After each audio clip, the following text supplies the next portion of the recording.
Cancer ഈ ഒരു വാക്ക് കേൾക്കുന്നത് തന്നെ നമുക്ക് എല്ലാവർക്കും പേടിയുള്ള ഒരു കാര്യമാണ്.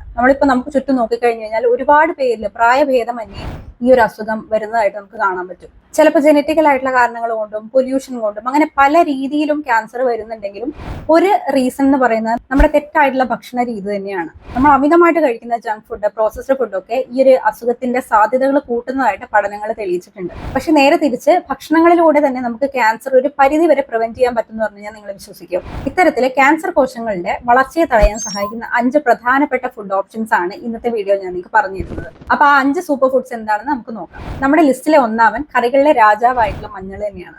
മഞ്ഞളിൽ അടങ്ങിയിരിക്കുന്ന കുർക്കുമിൻ എന്ന ഘടകത്തിന് വളരെ സ്ട്രോങ് ആയിട്ടുള്ള ആന്റി ഓക്സിഡന്റ് ഗുണങ്ങളുണ്ട്. ഇത് ശരീരത്തിൽ ഇൻഫ്ലമേഷൻ കുറയ്ക്കാനായിട്ടും ടോക്സിൻസ് ഫ്ലഷ് ഔട്ട് ചെയ്യാനായിട്ടും ക്യാൻസർ കോശങ്ങൾ വളരുന്നത് തടയാനായിട്ടും ഒരു പരിധി വരെ ഹെൽപ്പ് ചെയ്യും. അപ്പൊ ശുദ്ധമായിട്ടുള്ള മഞ്ഞൾ ദിവസവും നിങ്ങളുടെ ഭക്ഷണത്തിൽ ഉൾപ്പെടുത്താനായിട്ട് നോക്കുക. രണ്ടാമത്തത് വെളുത്തുള്ളിയാണ്.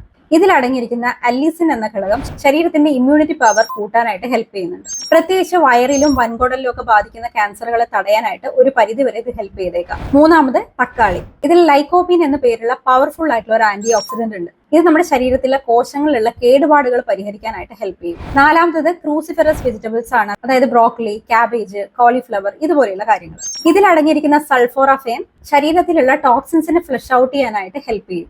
തൈറോയിഡ് പേഷ്യൻസ് ഇത് കുറച്ച് ലിമിറ്റഡ് ആയിട്ട് യൂസ് ചെയ്യുന്നതായിരിക്കും നല്ലത്. അല്ലെങ്കിൽ ഫോർ സേഫർ സൈഡ് നിങ്ങൾക്ക് അത് അവോയ്ഡ് ചെയ്യാം. അഞ്ചാമത്തത് ബെറീസ്. ബ്ലൂബെറി, സ്ട്രോബെറി ഇതൊക്കെ കഴിക്കുന്നത് നല്ലതാണ്. പക്ഷെ ഇതൊന്നും അവൈലബിൾ അല്ലെങ്കിൽ നമ്മുടെ നെല്ലിക്ക, നാടൻ നെല്ലിക്ക തന്നെ നമുക്ക് കഴിക്കാം. ഇതിൽ അടങ്ങിയിരിക്കുന്ന ഉയർന്ന അളവിലുള്ള വൈറ്റമിൻ സി കോശങ്ങളെ സംരക്ഷിക്കാനായിട്ട് ഹെൽപ്പ് ചെയ്യും. ഭക്ഷണക്രമത്തിൽ മാറ്റം വരുത്തിയത് കൊണ്ട് മാത്രം, അല്ലെങ്കിൽ ചില ഭക്ഷണങ്ങൾ ആഡ് ചെയ്ത് കൊണ്ട് മാത്രം ക്യാൻസർ വരാതിരിക്കുമെന്ന് നമുക്ക് ഉറപ്പ് പറയാനായിട്ട് പറ്റില്ല. പക്ഷെ നമ്മുടെ ശരീരത്തിൽ ആ ഒരു പ്രതിരോധ കോട്ട ശക്തിപ്പെടുത്താനായിട്ട് ഇത്തരത്തിലുള്ള ഫുഡ് ഓപ്ഷൻസ് നമ്മളെ ഹെൽപ്പ് ചെയ്യും. അതുകൊണ്ട് ഇന്ന് തന്നെ ഡയറ്റിൽ ഈ പറഞ്ഞിരിക്കുന്ന ഫുഡ് ഓപ്ഷൻസ് ഒക്കെ ഇൻക്ലൂഡ് ചെയ്യാനായിട്ട് നോക്കുക. ഇതുപോലെയുള്ള ഹെൽത്ത് ടിപ്സിനായിട്ട് ചാനൽ മറക്കാതെ സബ്സ്ക്രൈബ് ചെയ്യാനായിട്ട് നോക്കുക.